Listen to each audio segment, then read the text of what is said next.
On July 3, 1863, the Battle of Gettysburg marked the turning point of the Civil War. On the field that day, many men lost their lives for the independence of the South and the preservation of the Union. This is the story of two brothers who met on the battlefield that day as enemies. Though they may have donned their uniforms for more glorious purposes, their battle that day was not fought for rights or territory. This is the story of Buttons and Biscuit, and how a pug named Buttercup set them on a path to war.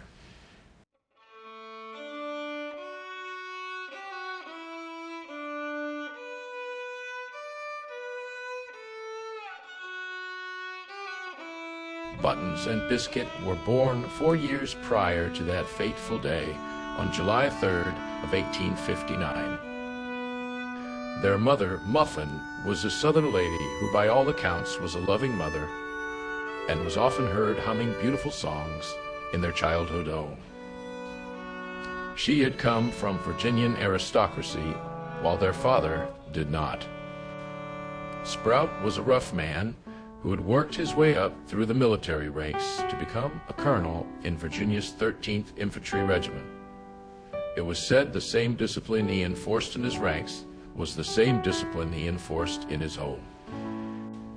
The boys had a happy childhood, often pretending to be soldiers and fighting in the woods near their home just outside of Richmond, Virginia.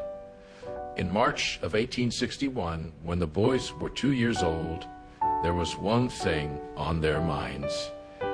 Her name was Buttercup.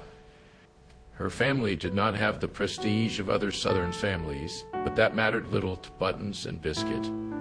They both pursued her at great length.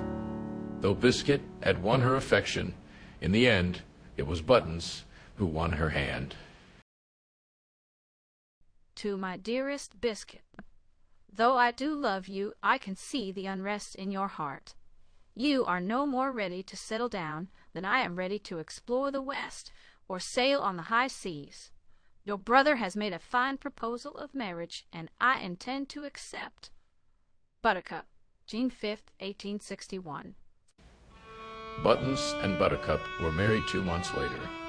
In September of 1861, Sprout passed away of natural causes due to old age. He was 11. Buttons, who had just enrolled at the University of Virginia to study law, grieved but remained strong. As the older brother, the responsibility of maintaining the family affairs now fell on him. Buttercup's rejection, combined with the loss of his father, devastated Biscuit. He could stay in Virginia no longer. Dear Mother, I do apologize for leaving at such a delicate time, but I must move on.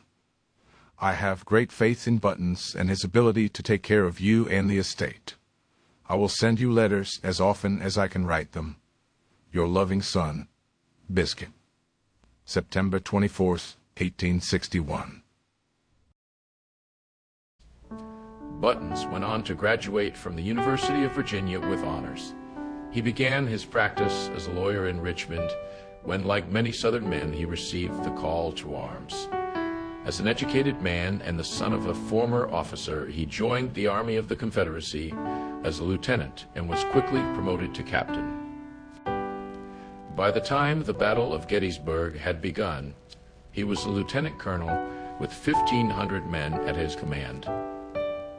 Biscuit was another story. After Biscuit left his Virginia home, he traveled west to St. Louis, where he became a riverboat gambler and infamous womanizer. When down on his luck, he would turn to bare-knuckle boxing until he could strike it big at the poker tables. When traveling in Pennsylvania, he fell in with a gang and was arrested after a failed bank robbery. As the youngest in the group at the age of 4, the judge took pity on him and offered him a way out: go to war or go to jail. Biscuit chose war. Musket technology for dogs was not advanced, but pugs were natural cannoneers. Biscuit was one of the best. He often boasted he could load and fire 3 shots before a Boston Terrier could load 1. It was with Pennsylvania's 5th Cavalry Regiment that he arrived at Gettysburg. Dear Mother, on the eve of this battle, I fear for my brothers in arms who have fought so bravely these past many months. But I fear for my blood brother more, whom I know is among the ranks of the enemy. I fear after this day my dear Buttercup will be a widow. Our lines have the high ground and the advantage in numbers, but those Rebs seem dead set on moving forward with an attack. Should Buttons fall tomorrow, I don't know how I can live with myself, but live I must for you and Buttercup. Loaf, Biscuit, July 2nd, 1863. Buttons saw things differently.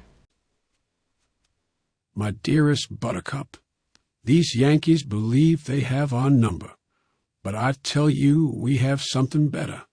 Robert E. Lee. Our general is the nearest thing to God on a battlefield, but I know we will have him too. My greatest fear is for my mother. I know Biscuit has joined the Union and very well may be on the opposite side of this battlefield as I write this letter.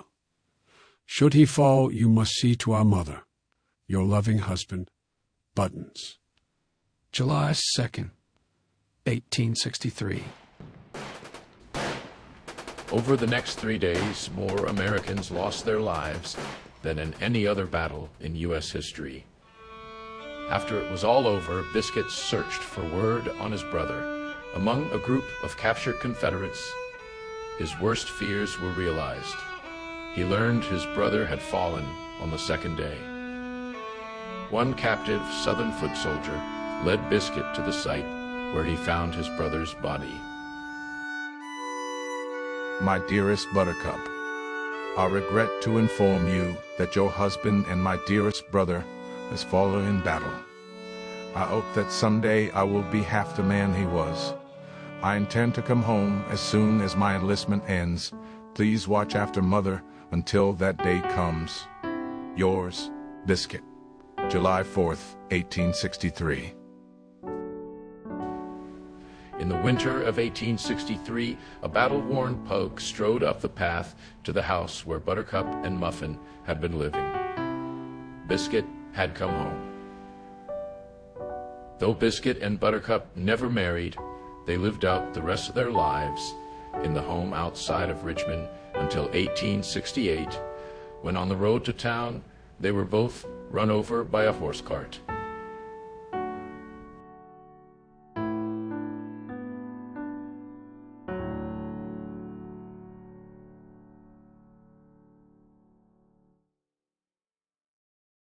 If you would like to see more of this silliness, please hit the like and subscribe button.